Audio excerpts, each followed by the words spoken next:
రాజీనామా నేను మంచి స్పీకర్ ఫార్మాట్లో ఇచ్చేసిన.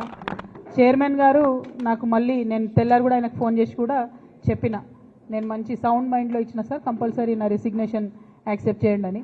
మరి వారు ఎందుకు డిలే చేస్తున్నారో నాకు తెలియదు. చాలా కారణాలు చెప్తా ఉన్నారు.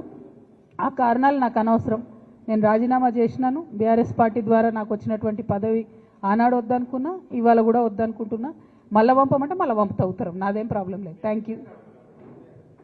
ఏం అడగలే, నాకు ఎక్స్ప్లెనేషన్ అడగలే, ఏం అడగలే. రాజీనామా నేను మంచి స్పీకర్ ఫార్మాట్లో ఇచ్చేసిన. చైర్మన్ గారు నాకు మళ్ళీ నేను తెల్లారు కూడా ఆయనకు ఫోన్ చేసి కూడా చెప్పిన, నేను మంచి సౌండ్ మైండ్లో ఇచ్చిన సార్, కంపల్సరీ నా రెసిగ్నేషన్ యాక్సెప్ట్ చేయండి అని. మరి వారు ఎందుకు డిలే చేస్తున్నారో నాకు తెలియదు. చాలా కారణాలు చెప్తా ఉన్నారు. ఆ కారణాలు నాకు అనవసరం. నేను రాజీనామా చేసినాను. బీఆర్ఎస్ పార్టీ ద్వారా నాకు వచ్చినటువంటి పదవి ఆనాడు వద్దనుకున్నా, ఇవాళ కూడా వద్దనుకుంటున్నా. మళ్ళీ పంపమంటే మళ్ళీ పంపుతా ఉత్తరం, నాదేం ప్రాబ్లం లేదు. Thank you. ఏం అడగలే, నాకు ఎక్స్ప్లెనేషన్ అడగలే, ఏం అడగలే. రాజీనామా నేను మంచి స్పీకర్ ఫార్మాట్లో ఇచ్చేసిన.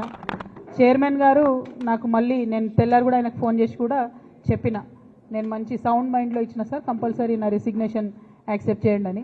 మరి వారు ఎందుకు డిలే చేస్తున్నారో నాకు తెలియదు. చాలా కారణాలు చెప్తా ఉన్నారు. ఆ కారణాలు నాకు అనవసరం. నేను రాజీనామా చేసినాను. బీఆర్ఎస్ పార్టీ ద్వారా నాకు వచ్చినటువంటి పదవి ఆనాడు వద్దనుకున్నా, ఇవాళ కూడా వద్దనుకుంటున్నా. మళ్ళీ పంపమంటే మళ్ళీ పంపుతా ఉత్తరం, నాదేం ప్రాబ్లం లేదు. Thank you. ఏం అడగలే, నాకు ఎక్స్ప్లెనేషన్ అడగలే, ఏం అడగలే.